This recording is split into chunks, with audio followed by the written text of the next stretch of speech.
covering Savannah and the Lowcountry. You're watching WJCL 22 Morning News, the one to watch. A day of cultural celebration turns into a tragedy on Sapelo Island. 7 people are dead and others are hurt. They started pulling people out of the water, tried CPR on some people. It was too late.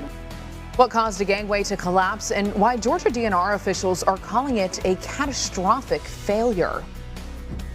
Stunning new footage shows a car completely overturned after a crash in the middle of a busy Savannah intersection. What we know from police so far.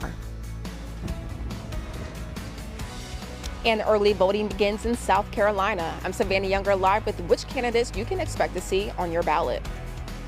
We want to thank you so much for waking up with us right here on WJCL 22. Good morning. I'm Emma Hamilton. Our meteorologist Jonathan Meyer is also here this morning. And John, beautiful weekend. And I know we got more beautiful weather on the way this week. And yeah, you're going to like it, Emma. Sunshine, temperatures around 80 degrees the next couple of days. And other than some chilly mornings that we're going to see this morning, even for tomorrow morning, starting out in the 40s for a lot of us right now. We'll warm things up close to 80 this afternoon. Perfect weather for outdoor activities. By 9 o'clock, 56, lunchtime temperature 73, near 80 for highs, and then mid 70s at 6 o'clock. So a really nice day for us. A lot of clear skies across coastal Georgia, low country. Some showers though near the Gulf Stream, and they will stay to our south and southeast as we go throughout the day. So don't expect any rain in the forecast. And not only today will be dry, but really throughout a good part of the work week, really do not see much rain. I'll detail the work week forecast and also tracking out Tropical Storm Oscar in less than 10 minutes. Jonathan, thank you. We are now just over 2 weeks away from the November presidential election. Early voting, it is underway. It has been underway in Georgia for about a week now, and it begins today in South Carolina. That's where we find WJCL 22 News' Savannah Younger. She's joining us live from the Jasper County Voter Registration Office. And Savannah, what races will voters there expect to see on the ballot? Well, Emma, besides the big presidential race, there are a variety of local races in both Beaufort and Jasper County. Now, in Beaufort County, candidate Phil Cromer and Josh Galliot are running for mayor. Now, 4 candidates are running for 2 open seats on Beaufort City Council. Those include Julie Crenshaw, Josh Gibson, Neil Lipset, and Mitch Mitchell. Now, polling sites are open from 8:30 a.m. until 6 p.m. Monday through Saturday, excluding holidays, and early voting will end November 2nd. Emma, let's send it right back to you. All right, our Savannah Younger live for us in South Carolina this morning. Savannah, thank you so much. And a reminder that early voting in South Carolina, it will wrap up Saturday, November 2nd. Early voting in Georgia ends Friday, November 1st. According to the Atlanta Journal-Constitution, more than 1 million Georgia voters have already cast their ballots. Well, this morning we are getting a much clearer picture of what happened in the deadly gangway collapse on Sapelo Island over the weekend. It happened as hundreds were gathered for an annual Gullah Geechee cultural celebration. Department of Natural Resources officials say that the structural failure is to blame for the collapse, and it killed 7 people and hurt several others. McIntosh County's coroner has identified those who died. They range in ages from 73 to 93. They are Jacqueline Cruz Carter, Cynthia Gibbs, Dr. Charles Houston, William Johnson Jr., Carlotta McIntosh, Isaiah Thompson, and Queen Welch. 3 more people remain in critical condition this morning after at least 20 people fell into the water there. As ABC's Rainer Roy reports, officials are calling this a catastrophic failure. The tragedy unfolded Saturday afternoon at the Marsh Landing Dock on Sapelo Island, 60 miles south of Savannah. We're at the Sapelo Ferry dock, Sapelo Ferry. The Georgia Department of Natural Resources says 700 people were visiting the island for the annual celebration of the Gullah Geechee community of descendants of enslaved Africans. Heartbreakingly, these celebrations ended in a tragedy as a gangway that led from the dock to the ferry collapsed and approximately 20 people fell into the water. Beverly and Irvin Jones were on the gangway. Irvin says he felt the dock start to slide, so he jumped. The 2 girls behind me, they fell in, the whole ramp fell in, collapsed.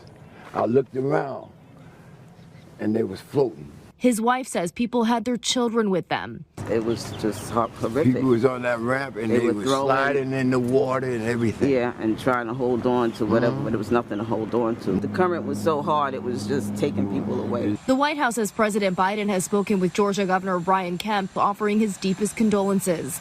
Vice President Harris thanking first responders. So our administration has been in touch with state and local officials to offer any needed support.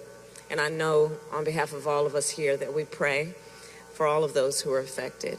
Officials say the dock was not hit by a boat. It is a structural failure. There should be very, very little maintenance to an aluminum gangway like that, but we'll see what the investigation unfolds. The gangway was installed in 2021. The Department of Natural Resources says they are not aware of any previous complaints about the infrastructure. Rena Roy, ABC News, New York. And Georgia Governor Brian Kemp, he's mourning those who lost their lives on Sapelo Island over the weekend. In a statement posted to X, he asked that all Georgians join his family in praying for those lost, for those still in harm's way, and for their families. Down in Albany, Georgia, one person is dead and several others are hurt after a shooting broke out at Albany State University over the weekend. It all happened during the school's homecoming weekend celebrations just before 9 o'clock Saturday night. Georgia Bureau of Investigation agents say that the victim is a 19-year-old male who was not a student.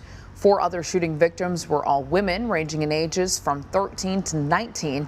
Another 20-year-old woman was grazed by a bullet. No arrests have been made at this time. A major crash happened overnight in Savannah. Take a look at this map right here. It happened at the intersection of Chatham Parkway and Ogeechee Road, right near the McDonald's earlier this morning. Our crew captured this video while on scene there. 2 cars sustained a lot of damage. You can see one of those cars in the middle of the road completely flipped upside down. This happened around midnight. We are still working to learn what caused the crash and if anyone was hurt. Happening tonight, it is a Monday Night Football. Watch the Baltimore Ravens take on the Tampa Bay Buccaneers. Kickoff is at 8:15 right here on WJCL 22.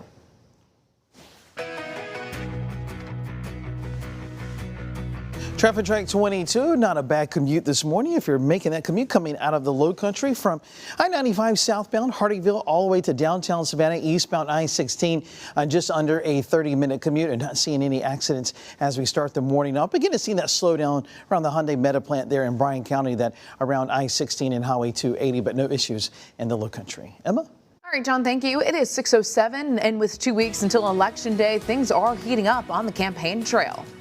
You're the worst vice president. And generally, for the life of him, cannot finish a thought. Find out which battleground states the candidates are targeting next.